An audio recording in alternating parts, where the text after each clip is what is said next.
All right, hello, my name is Argo Vermeer. Thank you for listening to any of you that are here. I really appreciate your time and attention. And regardless of how many there are or aren't of you, I really appreciate you choosing to tune in and have a listen. I hope this is interesting. Hope this is an interesting subject for you today. I will be speaking extemporaneously today. You can go to my blog. This is the channel associated with my blog, unreformingtheology.com. And you can go there to find articles and links to all these videos. There's all kinds of stuff over there, unreformingtheology.com. So feel free to check that out if you are so inclined. Today, I'm going to be speaking extemporaneously, no notes, working without a net. And I'm going to talk about some concepts that people tend not to understand very well, at least when it comes to philosophical conversations and dialogue. I listen to many different YouTube channels, and some of them deal in the philosophical. And one thing that keeps popping up, now understand most people that are delving into philosophy are coming at it from always a different, they're coming at it indirectly. So they're going to, in the case I'm going to speak about today, it's a gentleman called Andy Edwards. He has a very nice YouTube channel where he talks about music. Specifically, his interest is in jazz fusion and the progressive rock era of like the 1970s, with Yes and Genesis and Pink Floyd and Weather Report would be another one. Emerson, Lake and Palmer, Van der Graaf Generator, those kinds of bands, all great stuff.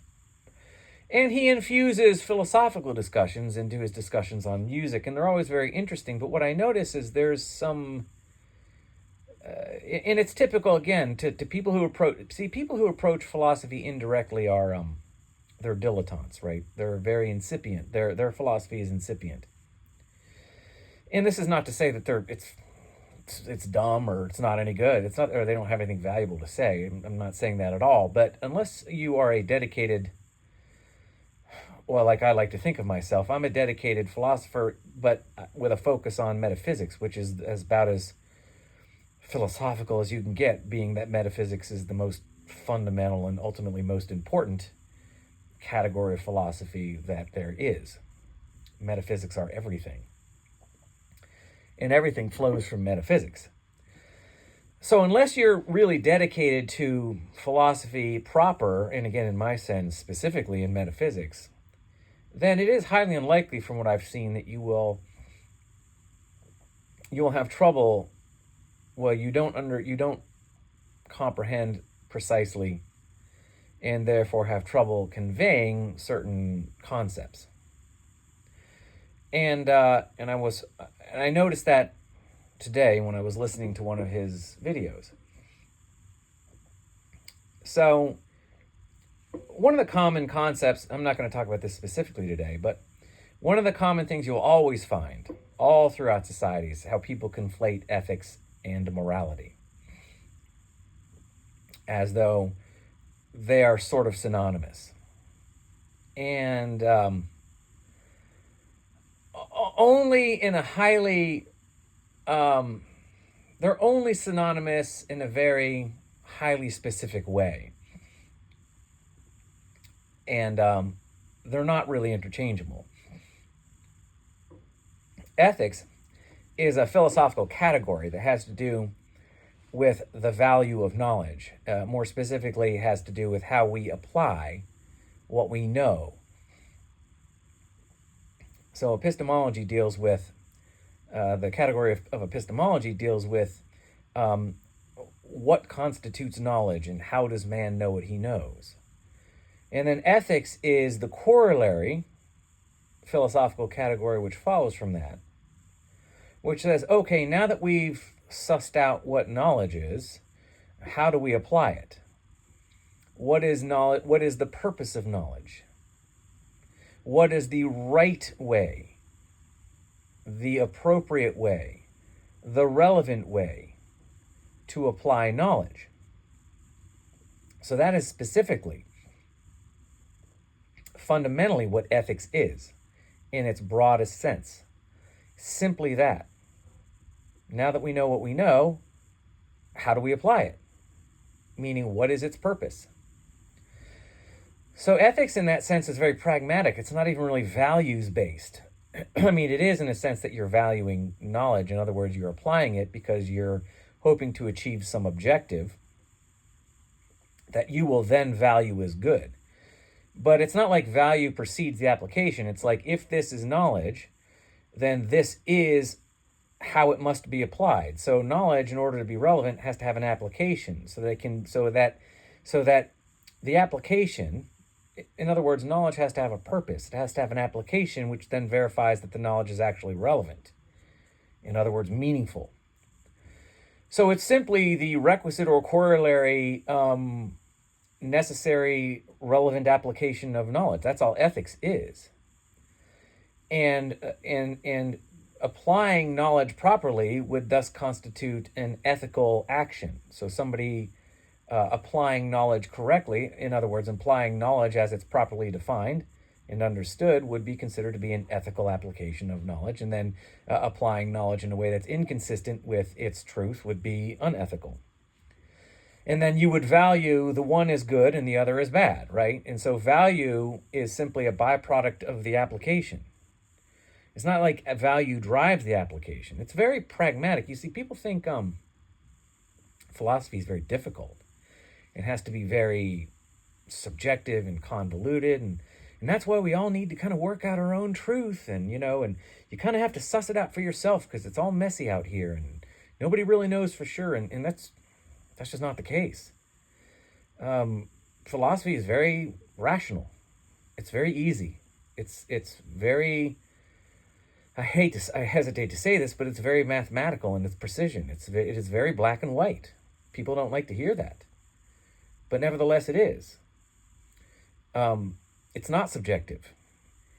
And, the idea that people should just suss out what they believe for themselves, that's like telling somebody to just go make up their own math. No, you can go work on math by yourself. You can go figure it out for yourself, but there's still a fundamental objective mathematical truth that you're going to be working out or figuring out. You're not making it up. So you can go on and think about philosophy on your own if you want to, but there's an actual objective truth there. And that's what you're looking to discover. That's what you're looking to find. You're not just making it up. You're not working it out and trying to figure out what you believe. There's one truth. That's it. And that's what you're going for. And it's objective. Like I said in my last video, or second to last. A good philosophical truth is as objective as 2 + 2 is 4. It's not subjective. So at any rate, I don't want to get too far off track, too far down the rabbit trail. But at any rate, so people conflate ethics and morality. So ethics is simply the philosophical category. Morality is a specific ethical primary that has to do with choice and volition. So morality has to do with the volitional application of truth. So morality is about choice and consequence. Where on the other hand, the opposite to morality is legality. And legality does not have to do with volition. Legality is the application of a dictated truth that rejects the idea of volition or one's will or choice as being fundamentally necessary to the application of the truth. So the truth is dictated, and therefore you are obligated to act this or that way, whether you want to or not. So legality has nothing to do with what you want, has nothing to do with your will, your volition, and therefore your choice. It is you will do this or else. So legality is power, in other words, the power to dictate truth and then compel action, and punishment. So legality is power and punishment. Morality is choice and consequence. Now, these are completely opposite, diametrically opposed and mutually exclusive ethical primaries. Ethical primaries. So the idea that the law is the codification of morality is a lie. It is not. once a moral principle becomes codified into law, it is no longer moral. And its outcomes will no longer be moral. They will be legal. In other words, they will exist to serve power, not the individual. So I don't want to get too far down on that rabbit trail. But today, what I really want to talk about is corollary. The concept of corollary, opposite, and contradiction. These three. These are three concepts which seem to elude even the brightest minds out there that speak philosophically. And I would say even people who are dedicated philosophers struggle with this. So anyway, I was listening to this bloke, Andy Edwards, and he was saying, he was kind of examining some things. And he said something about how the key to something, maybe it was happiness, maybe it was contentment, was to understand that one must hold a balance between chaos and order in one's mind. That without one, you can't have one without the other. And so in some sense, these two things are held in tension.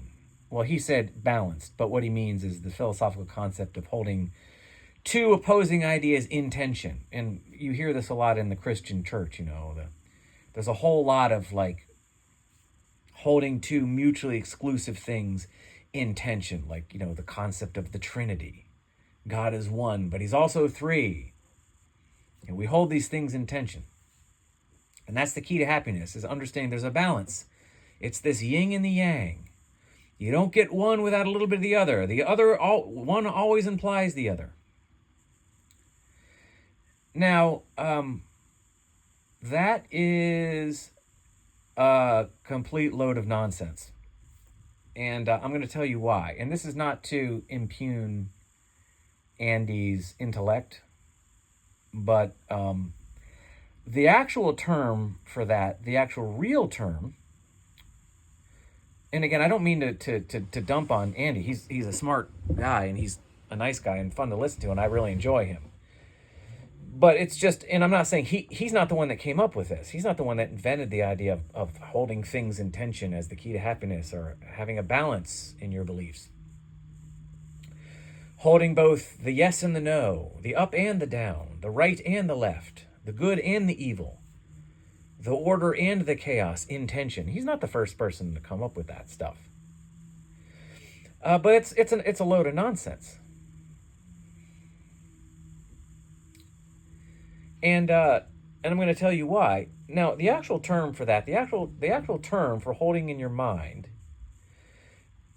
for trying to synthesize two mutually exclusive concepts, in calling that synthesis, that tension, that balance, calling that attempted synthesis tension or balance,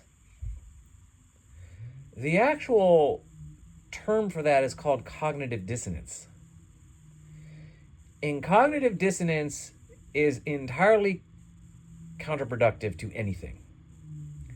Cognitive dissonance is what you don't want when you're seeking the truth. It's what you don't want if you're seeking peace. It's what you don't want if you are seeking you're seeking truth, you're seeking wisdom. If you stumble upon cognitive dissonance, that's where you stop and you back up. So a while ago, I kind of formulated these concepts, and in order to help me understand them. So I formulated these concepts using as a placeholder for whatever the thing is we're talking about, in this case, chaos and order. The letter A. So as you do when you're speaking in mathematical equations or old philosophical truths. If A equals B and B equals C, then A equals C, the transitive philosophical property. So, okay. So here's how I laid it out. What's a corollary? Okay, a corollary is where A implies the presence of not A. So in order to have this, you will have that. In order to have A, you will also have B at the same time. You can't have A without B. That is a corollary. An opposite is the existence of A implies the absence of B. So if you have this, you cannot have that. If you have A, you cannot have B. That's opposite. And contradiction would be A implies the absence of A. So if you have A, you also don't have A. If you have A, you also have not A at the same time. So I formulated these using A and B. So to say that again, corollary is A implies the presence of not A, or B. So A implies the presence of B. That's corollary. Opposite is A implies the absence of B.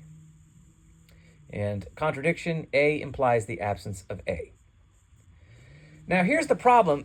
When Andy says that the key to peace or happiness or whatever it is, I forget how he worded it, but the key to peace, the key to mental peace, the key to understanding is holding in balance, holding in tension, chaos and order in your mind. What he's really doing is he is taking what is actually an opposite and trying to make it a corollary.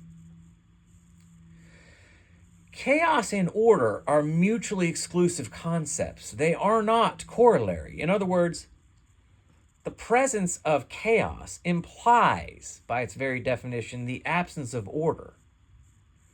So if you have chaos, you will not have order. You can't have order because, by definition, order is a contradiction to chaos. If somebody is going left, then they are not also going right. They can't be going right because the definition of left implies that it's not right, that they are not going right, that right has nothing to do with it. It's all about the going left, from a single observational frame of reference, of course. Right? So when we speak of a corollary, it's not, you don't go, if there's a yes, then there must be a no. In order to have a yes, you must be a no. This is this false understanding that in order to define something, in order to define what something is, you have to be able to say what it is not. But this is not, this would make then everything a corollary. I could say, I know what a tree is because a tree is, I can define a tree because I can juxtapose it to what it isn't. It's not a tree isn't a mailbox. It's not the sky. It's not a car. It's not me. It's not a shoe. So, no, the idea that in order to know what something is, you have to be able to say what it isn't, that's just epistemology. That's just fundamental epistemology. Yes, I mean, in order to define something, well then that definition is going to preclude that it's what that definition would preclude. So if I'm defining a car, well then by definition the car is not going to be whatever isn't a car, because anyway that definition is going to preclude another definition of something else. You see, that doesn't make, simply because the tree isn't the sky doesn't make the tree corollary to the sky, meaning, well, you can't get a tree unless you have the sky. That doesn't sound right. That sounds crazy. And that's because we're trying to create a corollary where there isn't one, right? And so what you have with an opposite is you have a very specific juxtaposition where an alternative definition or an opposite. So what you have is you have a definition of something that quickly and easily begets another definition. So a definition that's closely associated not an implicit or an indirect opposite, but a direct opposite. So left, right, up, down, yes, no, good, evil, chaos, order. An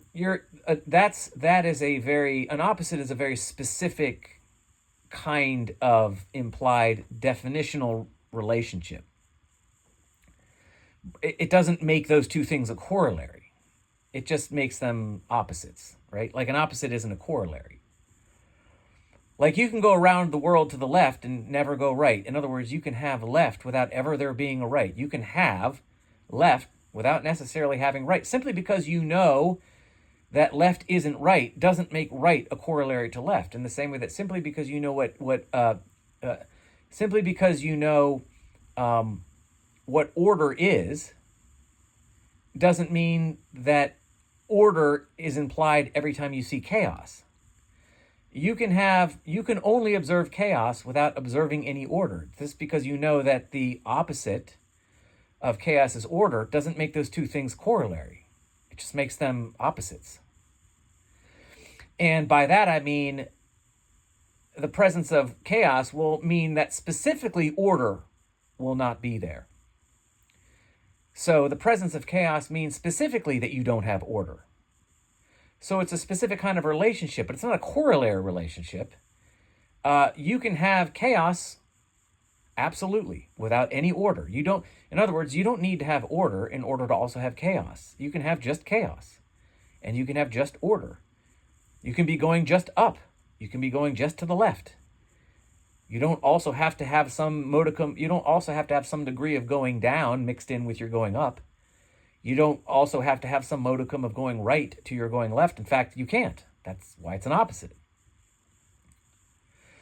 A corollary is if you have this, then you will also have that. Meaning that what's a corollary? So a corollary would be if you have, let's see, what's a good corollary? Well, we can start with ethics. If you have, let's start with what I said to begin with. If you have epistemology, if you have an understanding of knowledge, you will have an application. Because in order for knowledge to be relevant and meaningful, it has to have a purpose. So let's put it this way. In order to have a truth, that truth has to have a purpose. You can't have a purposeless or a valueless truth. So if you have truth, you are also going to have ethics. You're going to have an application of that truth. Because without an application of the truth, then you have what is fundamentally a purposeless truth. So a purposeless truth is an irrelevant truth, and an irrelevant truth is a meaningless truth, and a meaningless truth is a contradiction. So you see, if you have truth, you are also going to have ethics, meaning if you're going to be able to say that something's true, you also have to say, and this is how you apply it. So the idea of Hume's law, you can have an is without an ought. That's nonsense. It's not ought, it's shall. You can't have an is without a shall.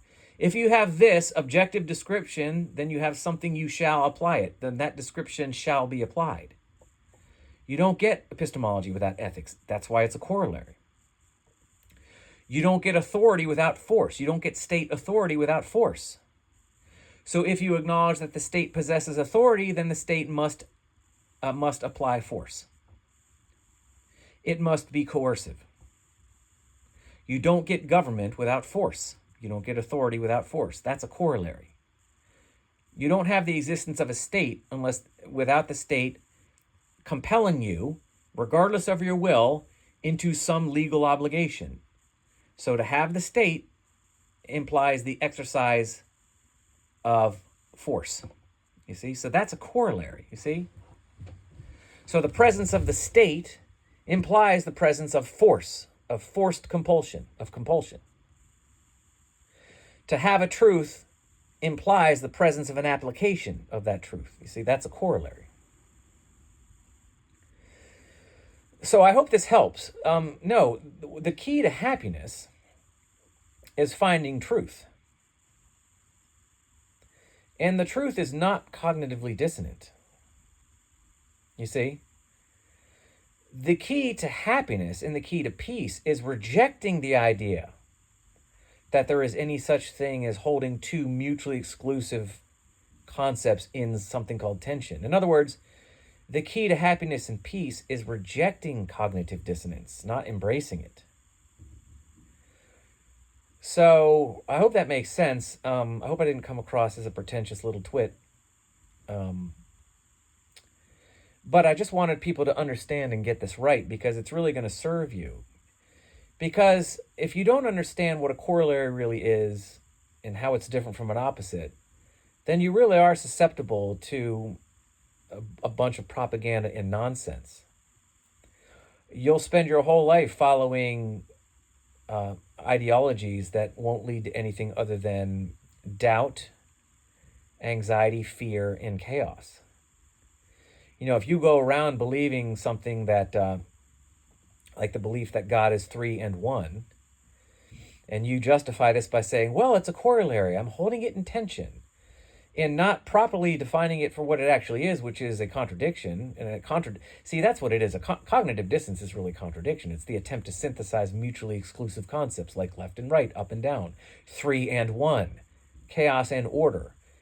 So you're trying to conceptualize a contradiction and then live by it. This is a recipe for psychological and physical disaster. This is a recipe for death. And you will spend your whole life believing that this makes sense, simply because you have bought into the idea that, well, because you understand the concept that left implies not right, that this makes going right somehow part of going left. It doesn't. As I said before, simply because by going left, you know you're not going right, doesn't make going right have anything to do fundamentally with your going left. You can't synthesize going right into going left. That's a contradiction. That's a recipe for chaos and madness, not peace and not truth. It's just an opposite. It just happens to be that the direct conceptual, observable, and most readily apparent definitional distinction between right, the concept of right, happens to be left. But this doesn't make them corollary. Doesn't mean that in order to go left, you have to go right. No. So yeah, that's a recipe for madness and disaster, and not for peace. So now that you know that, you're not going to fall for it. So, which is a good thing. So I hope that this has helped, and I hope that this was informative and wasn't too long-winded, and that my extemporaneous speaking wasn't too frenetic and scatterbrained. But anyway, yeah, I think that's all I have to say. So thank you to Andy Edwards for giving me this idea for this blog.